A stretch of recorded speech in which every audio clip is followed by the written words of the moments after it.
Suddenly, as if from the deepest of dreams, the girl snapped back to reality without the slightest understanding of her current location. Her consciousness slowly cleared until she realized she was on her knees with her arms wrapped around someone's clothes. There was an incomprehensible atmosphere all around, filled with a mixture of confusion, despair, and confusion. Unable to explain how she had found herself in this position, she felt every cell in her body filled with a longing for something she herself could not realize. Her eyes, full of pleading, were fixed on the man standing in front of her. She was begging him for something, the words coming out in a barely audible whisper, overflowing with emotion. The man standing in front of her seemed completely unaffected by her condition.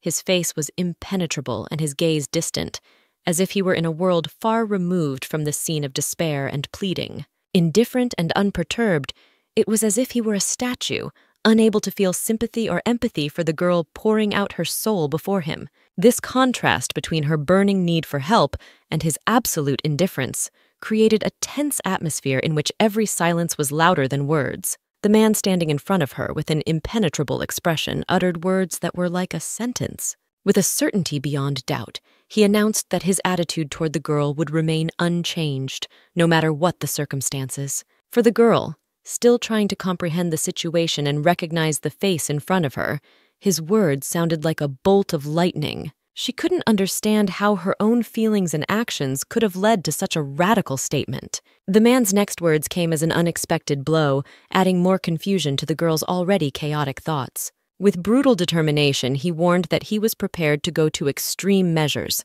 threatening to cut off her arm, which he scornfully called Lady Kanna's arm, if she did not release him. Those words sounded like a cold shower to her, causing her to instantly let go of his clothes as if her touch could lead to imminent disaster. The stunned and confused Kanna, who had so suddenly released the man from her grasp, could only watch as he withdrew, leaving her alone amidst the crash of her own emotions and misunderstanding of what was happening. The man walked away without turning around once, leaving behind only the echo of his words that would echo in her mind for a long time. This moment, full of drama and inner turmoil, left an indelible mark on Kanna's soul, putting her feelings and perception of reality to a serious test.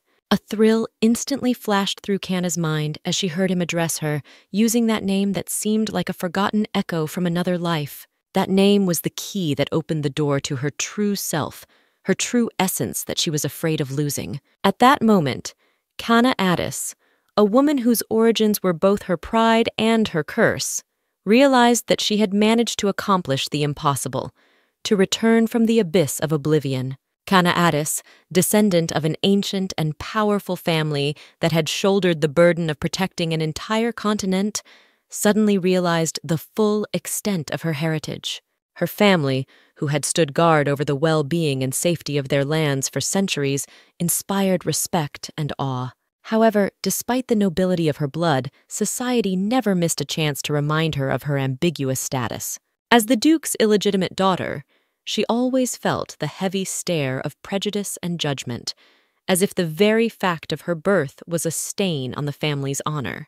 That title, Lady Kanna, carried the weight of history, struggle, and the quest for recognition that defined every aspect of her existence. It was a reminder of how society mistreated those who did not fit into its narrow frame of ideal, but at the same time, the name was a symbol of Kanna's unwavering will and fortitude, her unwillingness to give up in the face of prejudice, and her desire to prove her worth despite all obstacles. In some distant land, where the vastness of the earth is framed by mystical mysteries, an event occurred that shrouded the world in the shadow of an evil never seen before. This evil, embodied in black mist, once enveloped the southern continent, bringing destruction and despair. In this gloomy world, where colors lost their brightness under the influence of an ominous aura, and lived a girl named Kanna. Her appearance, hair as black as the night itself and eyes filled with mystery and depth, caused misunderstanding and fear among those around her. People, distorted by prejudice and fear of the unknown, saw in her features echoes of the very evil that had once ravaged their lands. In her own family, Kanna faced rejection that bordered on hatred. Her stepmother and stepsister saw her as an alien stain ruining their lives, an eyesore they wanted to get rid of.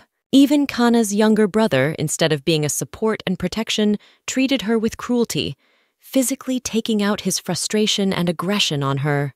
The second brother, in turn, did not show open aggression, but his attitude towards his sister was full of disdain.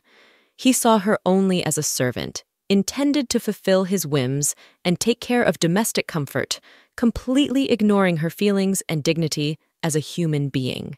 My father, on the other hand, was just watching from the sidelines, completely unconcerned, which hurt even more than the other relatives' attacks. Thus, in her own home, which was supposed to be a refuge and a place of love and understanding for Kana, she found herself in the midst of coldness and alienation. Every day was a challenge for her, a struggle to be herself in a world where her appearance caused an invisible wall between her and the others. At the dawn of one ordinary day, when the sun was just beginning to awaken the world with its warm rays, an event occurred that radically changed the life of Kana. On the threshold of her 14th birthday, to her utter amazement, she found herself in a completely different world. A world where modernity dictated its own rules and the way of life was radically different from what she was used to. Even more stunning was the fact that Kana found herself in the body of a Korean woman named Ju Hwa. This discovery confronted her with a mystery whose solution lay far beyond her comprehension. The first moments after waking up were filled with a mixture of fear and confusion. Kana couldn't understand how or why it had happened. She even thought that perhaps it was the effects of her experiments in the alchemy lab, which had somehow led to unpredictable consequences, up to and including losing her mind. Everything around her seemed alien and incomprehensible, and she felt lost in the labyrinths of the modern world, so different from her usual reality. Thus, Kana was faced with the need to adapt to life in a new world, in a new guise, trying to find answers to questions that seemed to her as mysterious as the fact of her unexpected displacement in time and space. This turn of fate forced her to look at the world differently, to find the strength to overcome the challenges that threw her new reality, and to try to solve the mystery of her extraordinary journey. Over time, Kana learned to accept her new reality, slowly but surely merging with Ju Hwa's image. The realization that all the memories and knowledge belonging to Ju Hui remained with her was a key moment in this adaptation process. This gave her the support she needed and the realization that despite all the difficulties and challenges, she was capable of overcoming them and starting her life with a clean slate. Kana, who had become Ju Hua, realized that her life now belonged to this new world, and she should make the most of her chance. Even though Ju Hua sometimes experienced panic attacks, she didn't let it become an obstacle in her way. Each time she managed to handle them better and better, which was a testament to her inner strength and resilience. As she learned to cope with the challenges and difficulties, Ju Hua discovered the new horizons and opportunities her new world provided. Thus, Kana, now Ju Hua, began writing a new chapter in her life, a chapter filled with the promise of new discoveries and adventures. She realized that her journey would not be easy, but she was ready to accept the challenge, for she now had a purpose and a drive to move on, to explore the depths of her new identity and the world that was now her home. 12 years of continuous labor and dedication passed for Kana like a single moment, with absolutely no rest. She dedicated all this time to achieving her dream of becoming a doctor, armed with the knowledge and skills that could help her save lives. However, when she suddenly returned to her original world, becoming Kana again, disappointment enveloped her from head to toe. All her efforts, all her accomplishments seemed completely erased, as if they had never existed. The life she had led in Ju Hua's body, with its successes, joys, and accomplishments, was suddenly cut short, leaving behind only a feeling of emptiness and loss. Kana's former life had been filled with hardships and trials that seemed even more bleak and hopeless now compared to the bright period she had experienced as Ju Hui. The return to her original world came like a cold shower, forcing her to face the harsh reality of her existence. She felt all the love of life she had found evaporate, leaving behind only the bitterness of disappointment. Every day she spent being Ju Hua was a source of pride and fulfillment for her. Now, however, back in Kana's old life, she felt a weight fall on her shoulders. Now, faced with new challenges, she had to find the strength to start over, utilizing the experience and knowledge she had gained from living Ju Hua's life. Kanna stood in front of the mirror, her gaze sliding over her own reflection with undisguised disgust. She sized herself up, seeing not just a reflection of a person, but something that in her eyes was the embodiment of purest evil. That inner sense of gloom she projected onto her appearance seemed to envelop her from head to toe. In a world where appearances played no small part, such thoughts were a curse. In her past life, while occupying Juhua's body, Kanna swore to herself that she would forget about her past, her original appearance that she disliked so much. She tried to banish from her memory the images and experiences that were weighing so heavily on her heart, and for a while she succeeded. Living in another body allowed her to look at the world from a different angle, to forget about her complexes and worries about her own appearance. But fate was capricious. Returning to Kanna's body was a real test for her. Now that she was back in her former form, she couldn't help but notice the changes that had happened to her during her absence. Time did not stand still, and Kanna's body matured, took on new features, became different, though it remained as unloved to her. These changes only added to her inner turmoil, adding to her thoughts about her own identity and place in the world. Kanna felt like a prisoner of her own body, which seemed to be the embodiment of everything she was desperate to forget. In one piercingly clear moment, Kanna was enveloped in a wave of memories of the man who had once turned her world upside down. These memories awakened in her a keen realization of her present situation, in which she was on the verge of despair. Her legs gave out and she collapsed to the ground, feeling helpless in the face of the impossibility of continuing to live her life as she used to.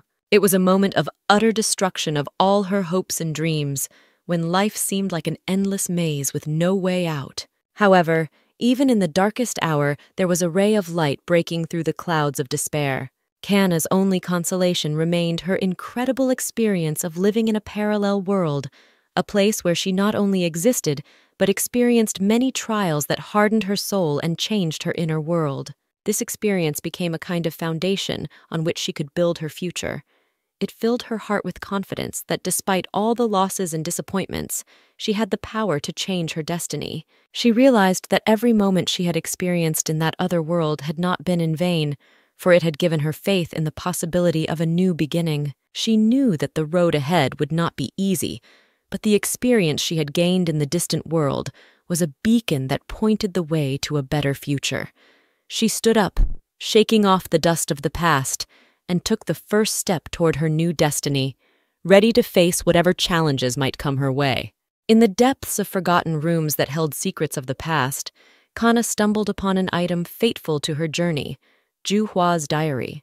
This diary, carefully hidden from the eyes of the curious, was more than just a collection of personal notes. It was a key to understanding what Juhua had gone through in this world, a world where Kanna now took her place. Juhua, who had sought to win Duke Sylvian's heart, had left behind words brimming with emotion and hope, which now lay before Kanna like an open book. Every page of the diary was imbued with Juhua's desire to win the Duke's love, but the ways and thoughts in these entries made Kanna feel ashamed. She couldn't help but notice how outspoken and selfless Juhua was willing to go to any lengths for her goal. The records, in Korean, served as irrefutable proof of the exchange of fortunes that had taken place between her and Juhua. This fact made Kanna realize that their lives were inextricably intertwined, that the fate of both girls had undergone something incredible and mystical, changing their future forever.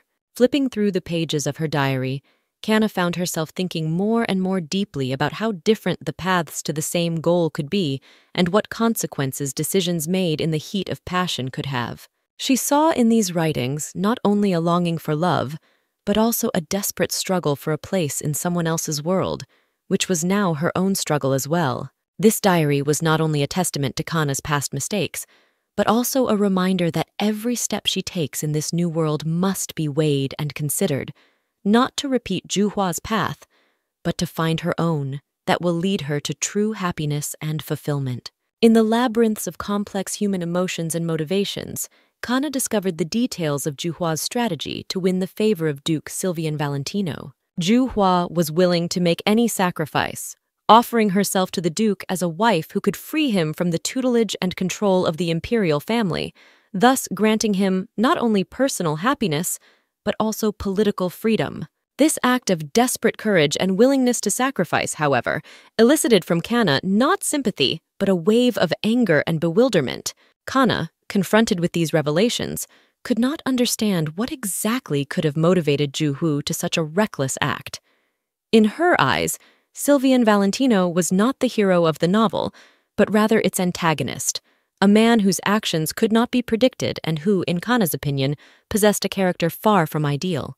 Kana's inner world was filled with indignation and anger, for she could not bear the thought that anyone could see Sylvian as an object of love and admiration. She viewed him as a madman whose actions and decisions were so unpredictable and dangerous that any idea of intimacy with him seemed absurd and suicidal. These musings caused Kang to not only reject the very idea that Ju Hua might have found something attractive in Sylvian, but also a deep concern for the fate Ju Hua had chosen for herself in pursuing such a dangerous alliance. Kana realized that her own future in this world was now closely tied to Ju Hua's decisions and actions, and that she would have to find a way to bridge the gap between Ju Hua's past and her own future to avoid the traps set by fate. In a world where perseverance and determination sometimes face a cold wall of rejection, Ju Hua continued her fight for acceptance and love. Despite her best efforts, they seemed pointless in the face of an inexorable insistence that only seemed to push Sylvian further away. His reaction was harsh. Not only did he reject her at every opportunity, but he made no secret of his contempt. It was excruciatingly painful for Ju Hua, for every word and deed of his had wounded her heart, leaving deep marks of rejection and disappointment. Nevertheless, she did not give up. With each new day, Ju Hua armed herself with unwavering determination and found the strength to try again, despite the many defeats and pain she had to endure. Her desire for Sylvian was like fighting an unrelenting storm, where each rejection only added to her determination to be reciprocated. Ju Hua was willing to make any sacrifice and use any method just to rekindle the spark of warmth and acceptance in his heart, even if it meant facing more trials. She believed that love could overcome any obstacle, even if that obstacle seemed insurmountable. Kana was faced with a difficult choice that required very deep thought. After unexpectedly returning to her body after a long 12 years, she found herself at the age of 26, facing a new reality where time moved inexorably forward without her. Among the many questions demanding answers, one in particular stood out. Would Ju Hua, returned to her body as she was, be able to continue her career as a doctor? Kana, burdened with hopes and doubts, sincerely wished that the medical knowledge and experience she had gained over the years would somehow be passed on to Ju Hua. It would be the perfect solution, allowing Ju Hua to not only rebuild his life professionally, but also help those in need by regaining purpose and direction. But aside from her professional prospects, Kana faced another challenge regarding her online store. The online business she had once launched now also required attention and strategic planning. In this new world, where she suddenly found herself after many years, Kana realized that she was faced with the daunting task of balancing past and present between a career in medicine and running an online store. Each of these aspects required her special attention and efforts to successfully adapt to the current realities and take advantage of the second chance granted by fate. As she pondered her past and future, Kana couldn't shake her longing for Korea, the country that had once been her home and the friends she had left behind. These memories filled her heart with melancholy and sadness, for deep in her heart, she realized that the probability of returning to that lost world where she had been happy with her friends was extremely low. That thought brought a heaviness to her heart that wasn't so easy to let go of. But despite her sadness, she knew that life went on and there were new challenges and trials to face. One such urgent task was to resolve the issue with Duke Sylvian. After much deliberation and weighing the pros and cons, Kana concluded that her first step should be divorce. It was an easy decision, but one that required courage and determination, for her divorce from Duke Sylvain meant not only the end of their official relationship, but also the beginning of a new chapter in her life, full of uncertainties and new challenges. Kana realized that this move would have a significant impact on her future destiny and was willing to face the consequences of her choice to move forward and build her life the way she wanted to. As she contemplated the future and made the decision to divorce, Kanna felt a mixture of relief and anxiety. Relief came with the realization that she could finally free herself from unwanted bonds and start living a full life in pursuit of her own happiness. At the same time, she was anxious about the unknown future and the obstacles that might come her way. However, despite all the doubts and fears, Kanna was confident in her decision and ready to face the future, full of hope and eagerness for new endeavors. As Kanna considered her decision to divorce, she was confident that Duke Sylvian would take a positive view of it. In her view, the decision could be seen as a mutually beneficial step that would allow both parties the long-awaited freedom and new horizons for personal development. However, the obstacle to the realization of her plan could be her father, whose views and beliefs were a stumbling block. Kanna's father, a man with rigid and conservative views, always treated his daughter with disdain. He did not see her as an independent person with her own desires and aspirations, but rather as a figure to achieve his own goals and ambitions. His indifference to her feelings and desires was so profound that even the thought of possible danger or threat to Kanna's life caused him no reaction. His complete disregard for her needs and desires emphasized his coldness and selfish attitude towards his own daughter. In this difficult situation, Kanna realized that the fight for her happiness and the right to a personal decision would be difficult. She realized that she would have to face not only external obstacles in the form of societal expectations and family structures, but also internal doubts caused by pressure and misunderstanding from her father. However, despite all the difficulties, she was determined to go forward, defending her right to her own happiness and self-determination. It was going to be a thorny road, but Kanna was willing to go through it to find the true happiness and freedom of choice she had long desired. The moment Kanna decided to put all her worries and concerns aside for later, choosing the path of temporary solitude and rest, her night reveries involuntarily transported her to the past. Amidst the silence of the bedroom and the tranquility of sleep, she found herself in the labyrinths of her memories, where every turn held echoes of bygone days. One of those memories was particularly vivid and painful, opening a chapter from her childhood that she had long tried to forget. In this memoir, Kanna, as a young and hopeful girl, approached her father with innocent childlike curiosity about the most mysterious and inaccessible person in her life, her mother. His father's reply was immediate and sharp, his eyes glittering with anger like dark mirrors reflecting deeply hidden rage. At this moment, the atmosphere in the room became so tense that it was as if the air around him had frozen in anticipation of a storm. Kanna's father, as if he were the embodiment of a stern and unyielding force, declared in a peremptory tone that Kanna must not even try to mention that woman, emphasizing every word as if it were a law, non-negotiable. This moment left an indelible mark on Kanna's soul, filling her heart with fear and misunderstanding. At the time, she could not fathom why the mention of her mother aroused such a storm of indignation in her father, and why the subject was so taboo. Remembering this incident in her dream reminded Kanna of the deep-rooted family secrets and conflicts she had tried to leave behind the threshold of her consciousness. There was not a day in the life of Kanna, a young girl from a noble, but touched by dark secrets of the house, that was not marred by the heavy burden of her father's hatred. This hatred, like a dark cloud, hovered not only in her father's heart, but also enveloped the gazes of everyone around her from her early years. The air in the house was saturated with a coldness and alienation from which there was no refuge even in the most secluded corners. It was hard to find comfort or understanding among the walls that seemed to witness her torment.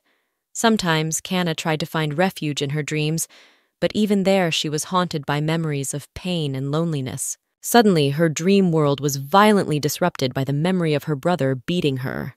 That moment, full of fear and pain, was suddenly cut short when she awoke to find herself wet from the water. It turned out that the cause of her abrupt awakening was a maid who, not wanting to hide her contempt, had poured water on Kanna. The look thrown at Kanna by the woman did not contain an ounce of sympathy or understanding.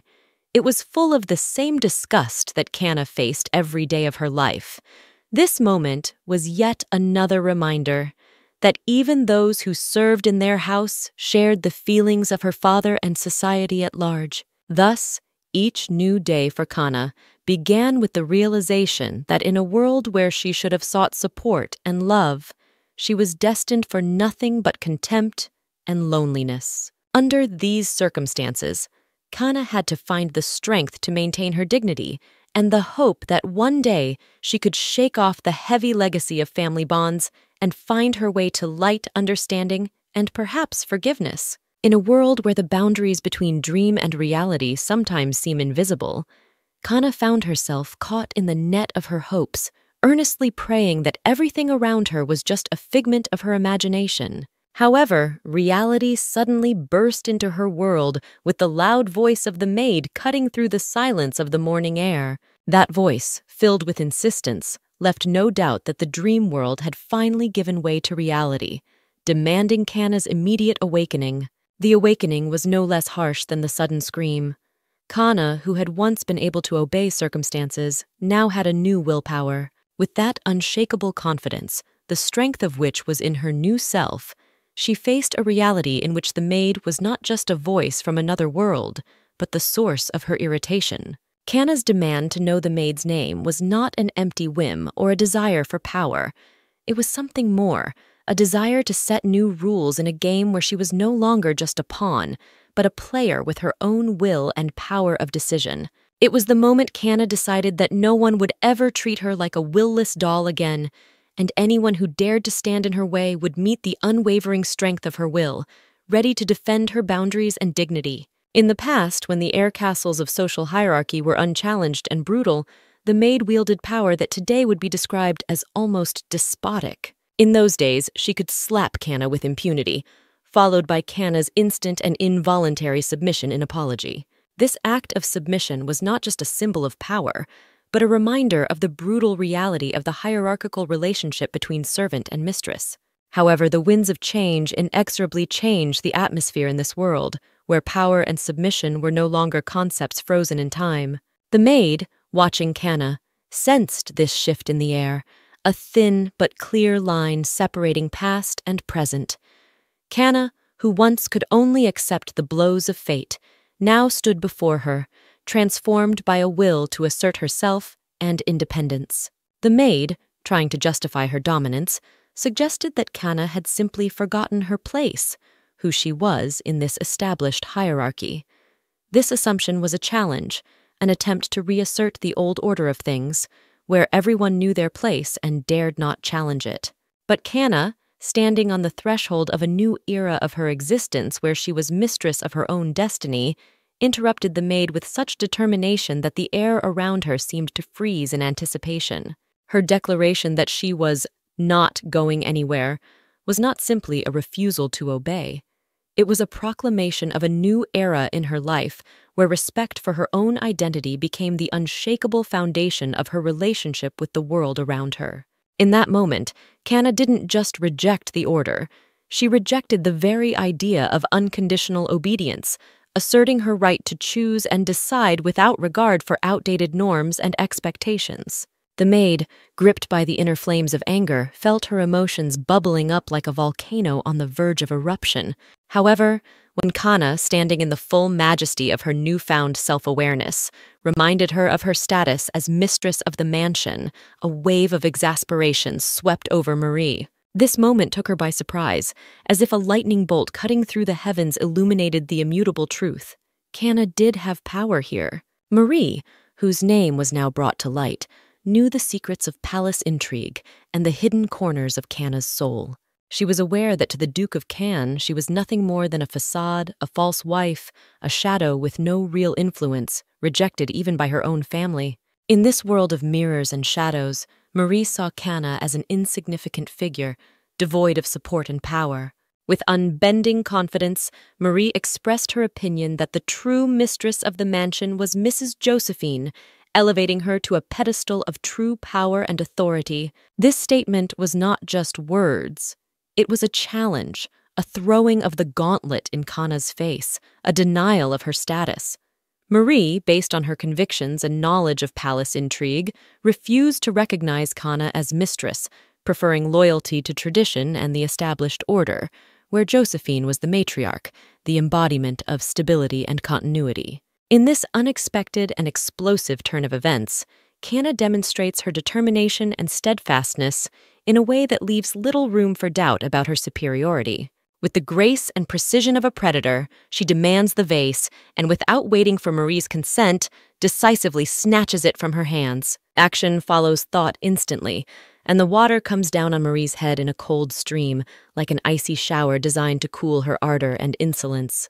The gesture, though sudden, was full of symbolism, emphasizing that Kana had no intention of tolerating disrespect for her status. What is happening becomes more than just an argument between mistress and maid. It is an act of regaining lost authority and a show of strength. Kana, like a general on the battlefield, commands to bring in the pinks, establishing new rules of the game and redrawing the boundaries of power in this mansion.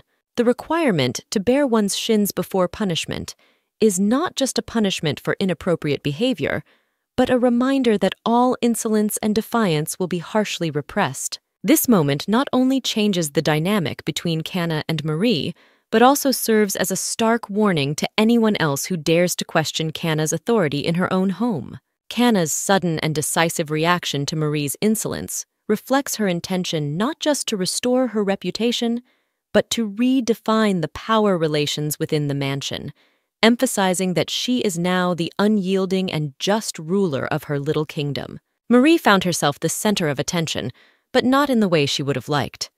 In the heat of the moment, as shame and confusion seized her soul, Marie found nothing better to do than to let her feelings out. She decided to loudly voice everything she thought to Kana, the Duchess, who not only held a high position in the castle hierarchy, but also had unquestionable authority and respect. Kana, whose dignity and nobility were unquestionable, was not indebted. She reminded Marie of her place in the social hierarchy of the house with all the rigor of a true aristocrat. Her words were true. It was not proper for a maid to wake her masters by pouring water on them. It was not only out of bounds, but also a violation of the castle's unspoken rules. The Duchess of Kana, with all the power which her position gave her, emphasized that it was well within her rights to impose punishment for such a transgression. However, Kana's threat was not limited to Marie. The Duchess went further, stating that if Marie refused to accept the punishment she deserved, which at the time was to bare her shins, she would not be the only one to suffer the consequences. Kana was ready to extend her displeasure to the other maids, and even to the butler, who, in the Duchess's opinion, had failed to properly teach Marie the etiquette and rules of their house. This episode was a testament to the strict hierarchy and rules of behavior that dominated the lives of the nobility of those times. Marie, who found herself at the epicenter of this whirlwind drama, felt the full weight of her position as a mere servant within the castle walls, where every word and deed could have far-reaching consequences. Marie, gripped by a sudden sense of helplessness and fear, stood in front of Kana as if the whole world around her had frozen in anticipation. Her fingers, slender and trembling, clutched the fabric of her dress tightly, as if seeking in it the support or comfort that was so lacking at this moment. The words seemed stuck in her throat, and Marie couldn't utter a single sound, trying to cope with the sense of horror and shame that came over her. Kana, for her part, pondered for a moment. Her eyes flashed with doubt, perhaps realizing that her actions had already frightened Marie enough that further punishment might be unnecessary. Suddenly, however, the image of Juhua's mother flashed through her mind, reminding her of the need to see things through to the end, to follow the principles and teachings passed down to her from childhood. This thought was the decisive impetus for the decisive action that followed. Without hesitation, Kana picked up the rod, an instrument of severe punishment symbolizing power and determination. With the first blow through the air, the tense silence of the room was cut, and the punishment began. Each blow was like a thunderclap, revealing the depth of the discord between the Duchess and her maid. Marie, overwhelmed by pain and humiliation, still couldn't find the strength to utter words of forgiveness until finally despair outweighed fear. Under the incessant blows of the slings, Marie found the courage to ask for forgiveness, thus interrupting the cycle of her suffering. This moment was a test not only for her but also for Kana, forcing both to rethink their views on justice and mercy. This scene, full of drama and internal struggle, revealed the deeper aspects of human relationships and power, demonstrating how thin the line between duty and cruelty is. That day, Kana felt a distaste for the way Marie had tried to apologize to her. Her words didn't seem sincere enough, unable to make up for the hurt caused by her recent actions. Marie, for her part, vowed that she would never again resort to such drastic methods of awakening as dousing with water or unexpected slaps, which had earlier woken Kana in a bad mood. She assured Kana of her pure intentions, promising that such behavior would not happen again. Kana, unwilling to continue this cycle of accusations and apologies any further, decided to put an end to their current interaction. With a symbolic gesture, she threw away the rod that may have been used for punishment, thus signaling to Marie that her presence was no longer desired. "Go away," she ordered Marie, as if seeking to cut off any possibility of further argument and offense. However, deep down, Kana knew very well that Marie would not give up so easily. Experience told her that Marie's nature would not allow her to give up so easily, and that this was probably just the beginning of their confrontation. Marie, with her stalwart character and indomitable desire to prove herself, could not accept rejection so quickly. Kana knew that true reconciliation took time and possibly further testing for both parties. Kana was immersed in deep reflection on her life and the path she had chosen to transform her existence. In an effort to better herself, she dedicated herself to medicine, becoming a qualified doctor, which was not an easy achievement in itself. Her life had a new meaning, and there was a person who became her support and encouragement, her boyfriend.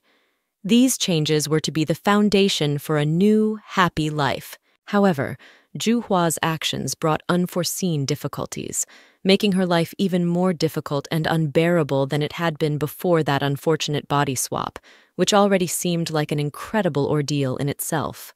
In the 12 years since their unusual incident, Juhua didn't seem to have made any effort to somehow improve, or at least not make Kana's life more difficult. Instead of looking at the world through each other's eyes and learning to appreciate new opportunities, Juhua acted as if she didn't care about everything that was going on in Kana's life.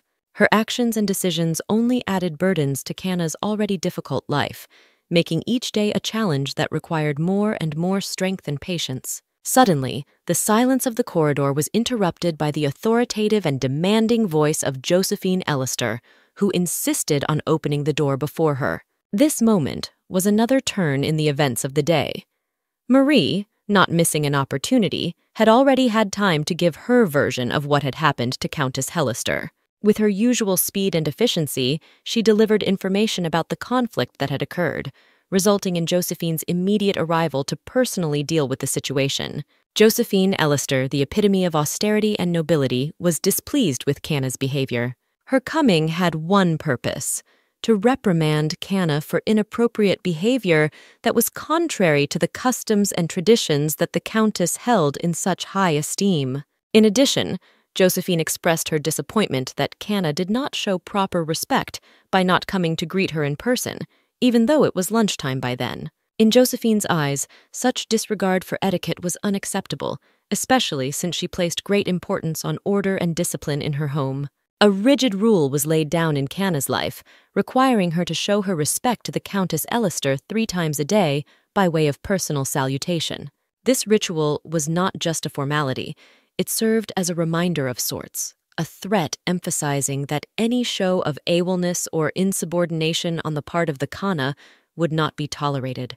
Juhua, unlike Kana, humbly submitted to this demand, fulfilling it faithfully, taking it as a given. Kana, however, with her more independent spirit and sense of self, realized the sadness and injustice of such a situation. She was well aware that she was treated by some members of the House of Ellister as if she were not a complete person, but rather something like an animal to be trained and controlled. This realization created in her not only deep disappointment, but also a firm conviction that it would be naive to expect a sincere and benevolent attitude from those who see in you only an object for education and suppression of will. Canna, reflecting on her position, was acutely aware of the fine line between respecting and suppressing an individual. It was clear to her that such rules and demands imposed by the Countess were a way of keeping her under control, reminding her of her place in the hierarchy of House Ellister. This inner opposition between the understanding of her position and the desire to preserve her own self made every day of Canna's life a test, a struggle for her individuality and the right to personal space in a world where she was considered nothing more than another cog in the mechanism of aristocratic housekeeping. The air in the hall was electrified with expectation when Canna, steadfastly facing her rival, Countess Josephine, with immaculate earnestness in her eyes, declared her intention of breaking the chains of subjection. Her words, measured and determined, carried a will for independence, reflecting a deep desire to free herself from the shackles imposed by her stepmother. Countess Josephine, the epitome of austerity and authority, entered the lives of Sylviane and Canaille like a shadow, shrouding their fates with her grim presence. From the moment of her arrival on the estate, when Sylviane was only 10 years old, and after the death of his father, Josephine had established herself within the walls of the house as the unyielding keeper of order, trying in every way to subdue Canna. The Countess, with her shrewd eye and manipulative skills, sought to ensure her dominance of the estate by attempting to assert her authority over Canna. She saw Canna as a threat to her ambitions, for the young heiress possessed all the qualities necessary to take her place as the rightful mistress of the estate. In this struggle for power and influence, each side tried to gain an advantage by playing a high-stakes game. Josephine used all her art of manipulation and power to keep Canna under her control, but Canna, armed only with her will and determination, was not about to give in without a fight.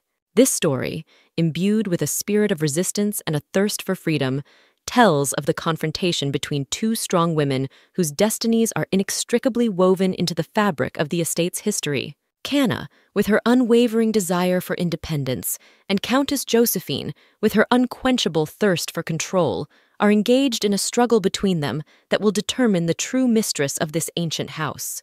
In a hall where every object seemed to bear witness to the stories of long ago, Countess Josephine, with a face lighted up by flashes of anger, raised her voice as if trying to call history itself to order, shouting the immutability and grandeur of tradition.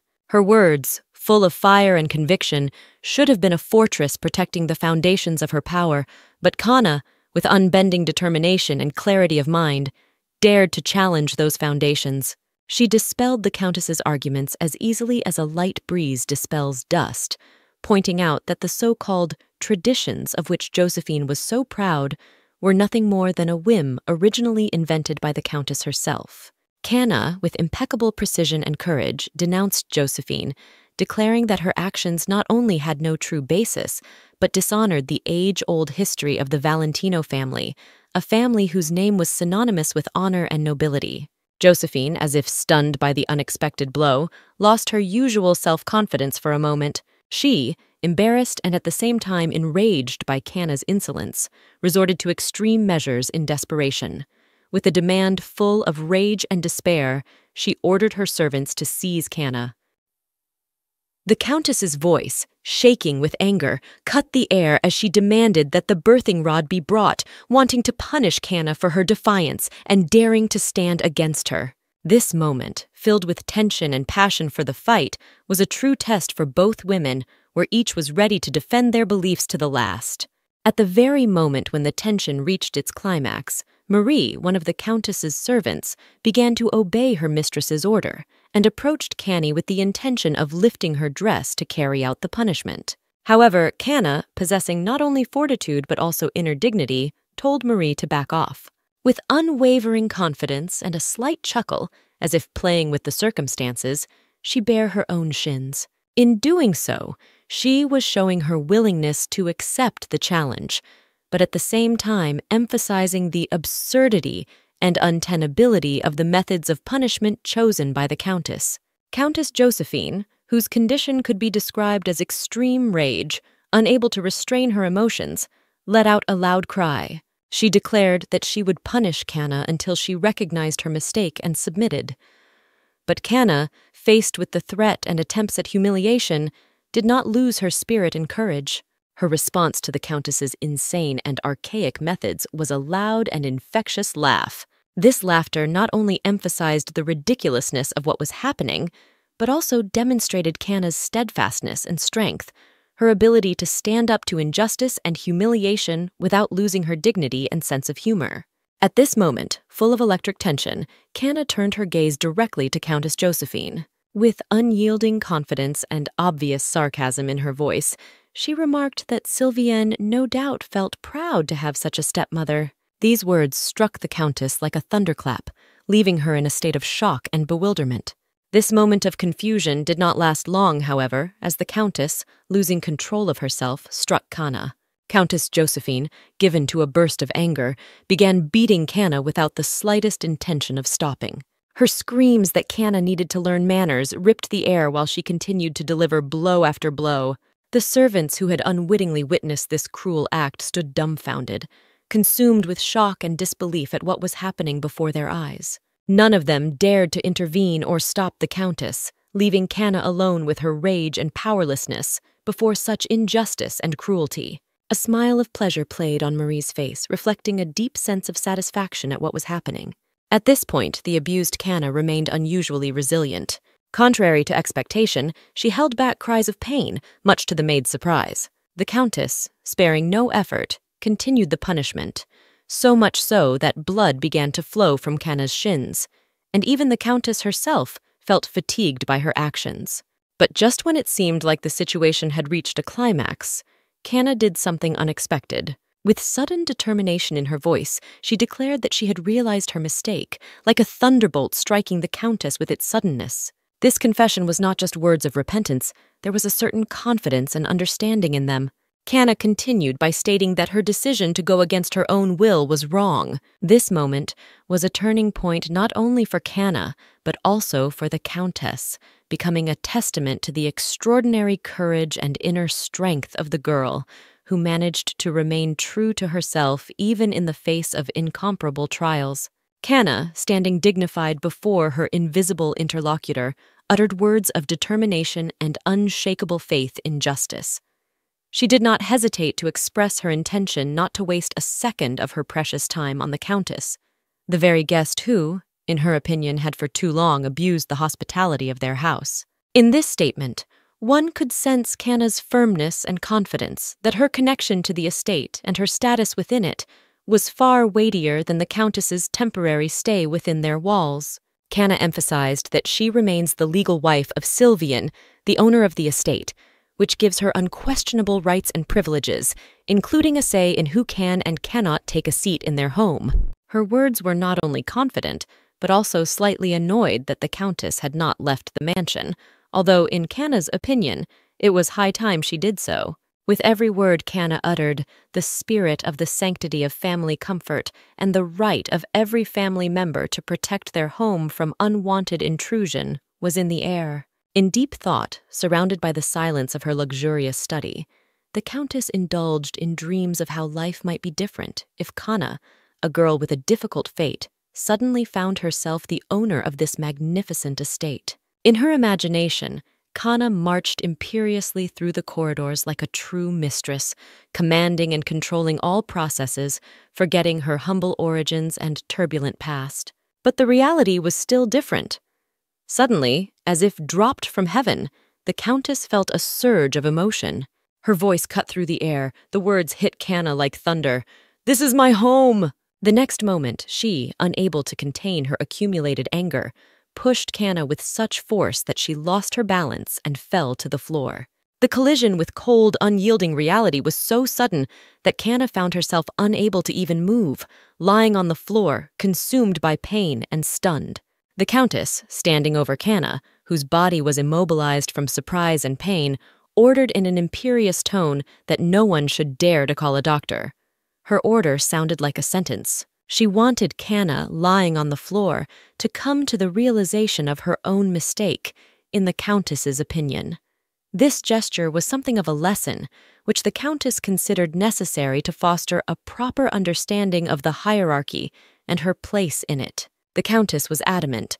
Only the realization and acceptance of a mistake could offer Canna a chance at redemption and possible forgiveness. Thus, in every word, in every action of the Countess was felt the power and adamancy of her will, demonstrating to all those around her that she was the undisputed mistress not only of the estate, but also of the destinies of those who would dare to challenge her authority.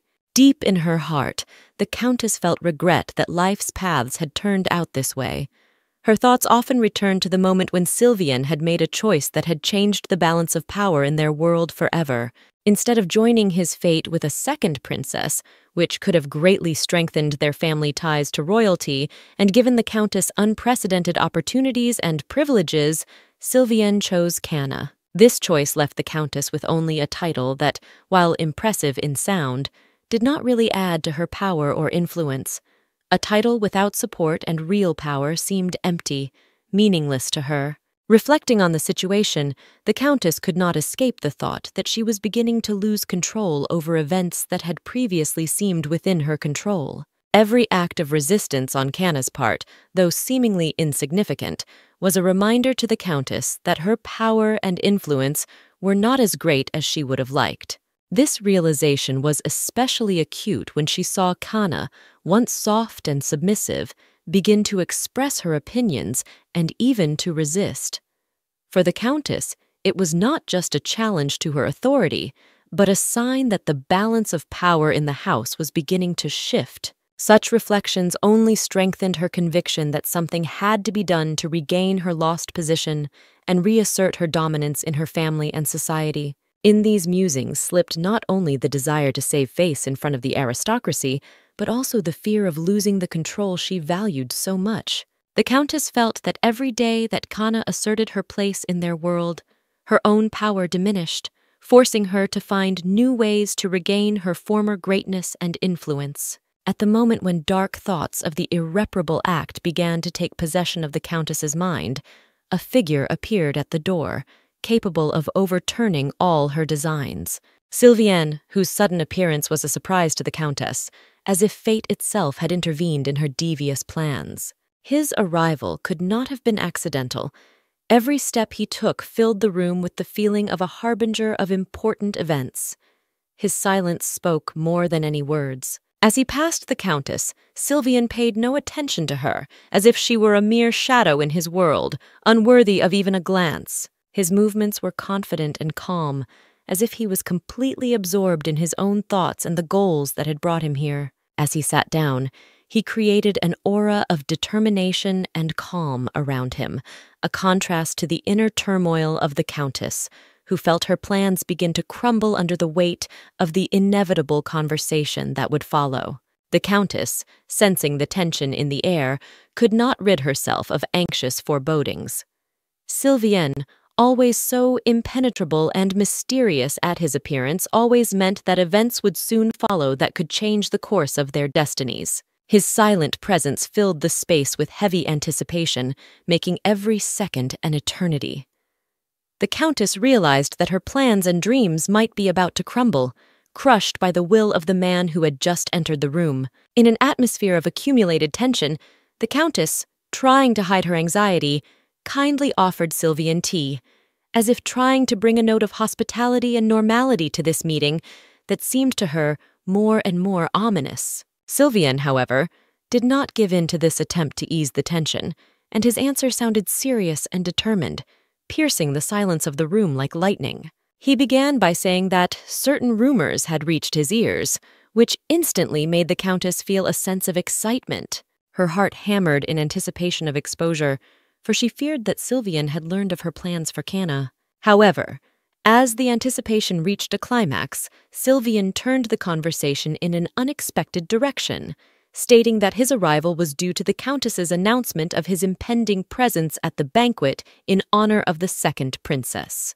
This turn of events was so unexpected that the Countess might even have forgotten for a moment her anxieties about Canna.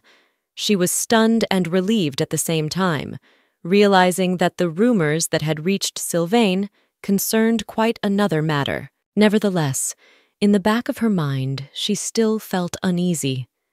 Sylvian was not a man who came without a good reason, and his interest in the banquet in honor of the second princess could conceal underlying motives that had yet to be uncovered. At this moment, the Countess realized that the game was far from over, and that her every word and action must be weighed with the utmost care, for in the presence of Sylvian, any trifle could have considerable consequences. She tried to keep outwardly calm, but in the depths of her soul, passions and calculations were boiling, because in this meeting could be laid the keys to future events that could change not only her fate, but the fate of all those present in their castle. The moment the air was filled with tension, Sylvian couldn't hide his irritation. His words were clear and unwavering, and he openly expressed his disagreement with the promise made by his stepmother. He was convinced that the Countess had overstepped the bounds of what was permissible in dealing with his private affairs, for, in his opinion, she had no right to interfere in his life without his consent. The Countess, finding herself in an uncomfortable position, felt a strong wave of nervousness. She tried to justify herself, explaining that the princess hadn't seen Sylvian in a long time, and that was the reason for her decision. Sylvian, however, did not accept these explanations. His answer was sharp, direct, and quite clear. He pointed out that if the Countess had already promised the princess that they would meet, then she should find a way to fulfill that promise, even if she had to personally escort the princess. This moment in the conversation emphasized Sylvian's deep resentment, his desire to assert personal boundaries and his unwillingness to give in to entreaties, even if they came from members of his own family. Sylvian, excited and filled with determination, left his stepmother, Canna, in a state of tension she could barely cope with. His departure filled the room with a silence that hung heavy in the air, leaving behind a feeling of uncertainty and anxiety. As night fell, darkness enveloped the house, and Canna, doomed on the floor, was consumed with utter loneliness. This loneliness wasn't just the physical absence of anyone around, it penetrated to the very core of her being, leaving her feeling abandoned and forgotten. There was an emptiness around her that seemed not just a physical space, but a reflection of her inner world, filled with anxiety and uncertainty about the future. This condition was aggravated by thirst, which was an agonizing reminder of itself, making every cell of her body feel an unbearable desire to drink. This thirst was not only a physical desire to quench her thirst, but a reflection of her thirst for life, for change, and for release from the heavy chains of circumstance. Canna's body burned as if engulfed by an invisible flame that brought no light or heat, only searing pain and exhaustion.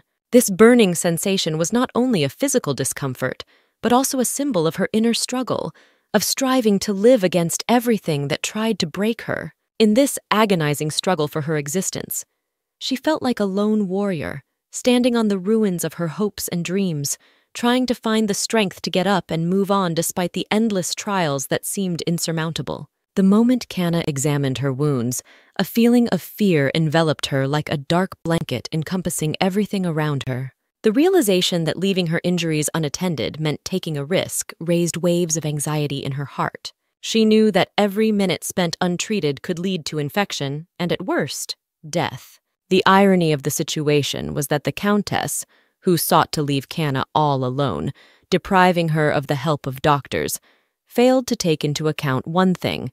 Canna was a doctor herself. A laugh slid across her lips as she thought of the Countess's plan.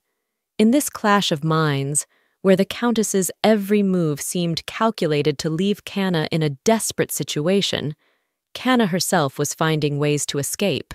Despite the sharpness of the pain and the reality of the threat that hung over her like the sword of Damocles, her knowledge and skill served as a strong shield against despair. Canna, assessing the situation with doctor-like precision, was already beginning to formulate a treatment plan using whatever she could find in her current situation. The light of determination flashed in her eyes, for she knew that even though her body was wounded, her spirit and mind remained unconquered. Canna carefully took the bottle of wine and a piece of cloth, gathering her wits to treat the wound. There was determination in her eyes, despite the pain to come. She was prepared for the ordeal, aware of the risks and the inevitable agony that would follow disinfection. But suddenly, as she was about to begin her treatment, an unusual scent caught her attention. This scent, unlike any she was used to, was so intriguing that it lured her from the confined space of the room to the expanse of the balcony. Looking out onto the balcony, Kana saw a majestic camphor tree in front of her, its branches swaying lightly in the gentle gusts of wind that seemed to her like an invitation to some mysterious and unexplored world. The tree stood in complete silence under the moonlight, as if guarding the secrets of the night. The strangeness and beauty of the moment was so striking that it made her forget for a moment the pain and anxiety that lay ahead. She felt part of something bigger than her own fears and doubts, standing before this ancient symbol of endurance and healing. The camphor tree that stood in front of Kana was not only the epitome of natural beauty, but also a treasure trove of medicinal properties. Its importance in medicine was invaluable due to its abundance of healing substances, which were used to cure a variety of ailments. Kana, standing on the balcony and contemplating this majestic tree, could not hide her amazement at the fact that such a rare and valuable plant was growing literally under her window. This discovery created in her a sense of awe at the wisdom of nature and its inexhaustible resources. Kana's thoughts were suddenly transported to the past as she remembered that it was the Countess who had personally ordered the planting of this tree. It was not only a desire to possess an exotic plant, but also a desire to emphasize his high position among the aristocracy. Camphor tree became a kind of symbol of luxury and refined taste, causing envy and admiration among other members of high society. The Countess, known for her exquisite taste and desire for perfection, saw in this tree not only a source of beauty for her domain, but also an opportunity to emphasize her unique position in society. Thanks to her recent discovery, Kana felt that luck was on her side. Aware of the camphor tree's medicinal properties, she didn't hesitate to pick a few of its leaves lying around. The girl's actions showed determination and confidence that nature had provided her with everything she needed to heal. Using a found wine bottle as a makeshift stupa, she gently squeezed the leaves to extract the healing juice.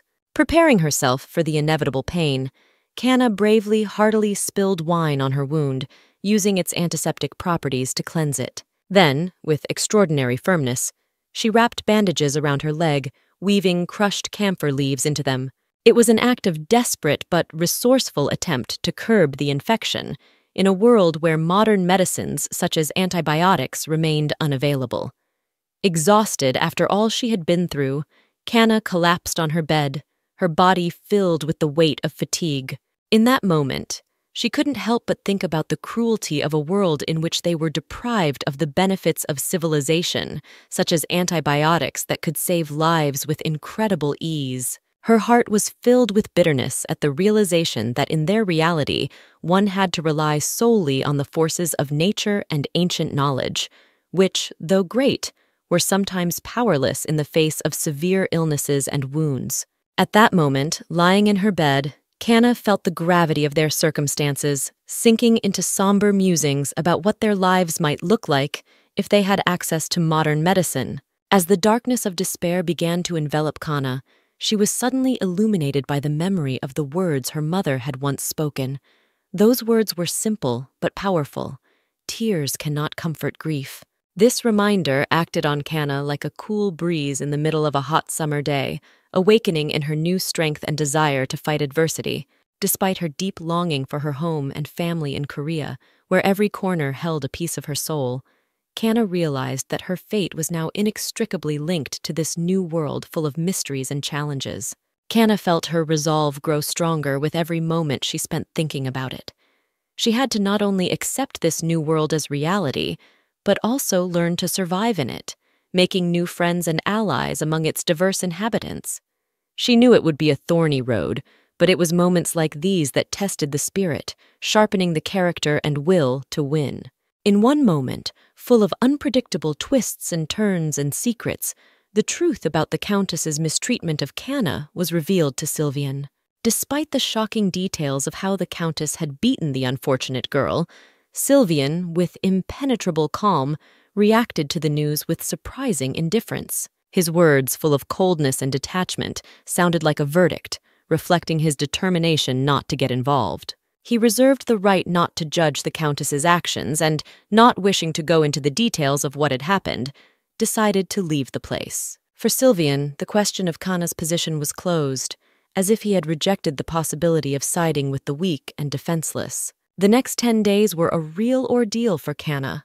Locked in 4 walls, unable to see daylight or feel the fresh air during a walk, she was alone with her suffering.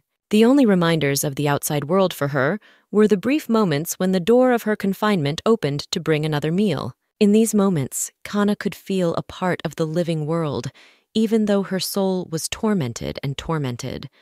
But even in the midst of such despair, there was a soul who longed for a quick demise. Mary, whose heart was hardened with deep hatred, secretly prayed that Kana would die of her wounds. Her dark hopes concealed the cruel truth of how hatred and envy can cloud the mind, feeding only dark desires. The Countess sat in her chamber, troubled and perplexed.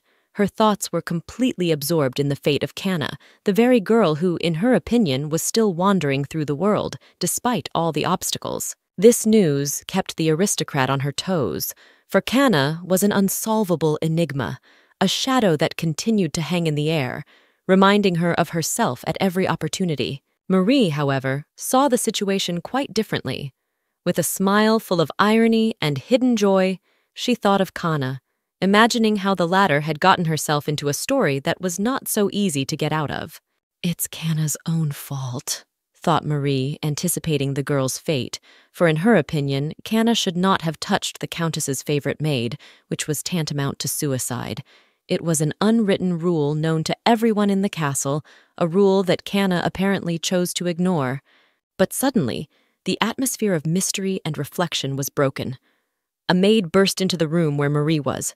Her face was contorted with fear, and her breathing was quickened by running. She had come with news of Can, and it was not good news by the looks of it. The maid, breathing hard, was about to deliver something that would change the course of events and the views of many. The moment Marie allowed the thought of Kana finally leaving this world, a smile slowly spread across her face. She breathed in the cool air of victory, imagining a new chapter in her life without her eternal rival. However, just as this image of reassurance and triumph took shape in her mind, a voice full of unwavering confidence and slight mockery rang out from the shadows behind her. Kana, like a phantom from the past, suddenly appeared in front of Marie, showering her with waves of shock and disbelief. Marie, whose heart skipped a beat from surprise and horror, stood motionless, unable to believe what was happening. Her whole body tensed, her eyes widened in mute amazement. How could Kana stand in front of her, seemingly without a scratch, as if nothing could touch her? This moment, when 2 souls, so different and yet so closely linked by fate, came face to face again, was filled with tension and unspoken questions. Caught off guard by this unexpected turn, Marie had to admit that her joy was premature. She knew in her heart that their confrontation was not yet over, and now that Kana stood before her as if invincible, all of Marie's previous confidence dissipated like smoke. This moment, full of surprise and sudden turn of fate, is forever etched in Marie's memory, making her heart beat in unison with the elusive and mysterious paths of fate, which again and again confronted them in their struggle with each other. Kana declared that she could not forgive such insolence from Marie and demanded a birching. After Marie had been punished, the Countess appeared before the servants, full of anger and incomprehension. Her eyes smoldered with indignation, and her every movement was filled with determination to find answers to the questions that plagued her. She carried food in her hands, which she unceremoniously threw onto the kitchen table, creating chaos around her. With each item she threw, she asked the same question, echoing around the room. Who had managed to sneak Kana the medicine she needed to recover? The butler, a man who had served the house faithfully for many years, was the object of her suspicion. With the dignity and steadfastness that was his characteristic, he replied that after a careful inspection of all the stores and medicines, it was found that nothing was missing. All the medicines were in their proper places and in order. The Countess, seized with rage at this discovery, could not bear to think how, after all that had happened, Kana had not only been able to recover, but to injure Marie. Questions swirled in her mind like birds in a whirlwind of passion. How could Canna, who by all laws of logic should have remained weak and defenseless, suddenly find the strength not only to recover, but to beat Marie to a bloody pulp? This question, like a fire, flared up in her heart with renewed vigor, fueled by misunderstanding and a thirst for revenge.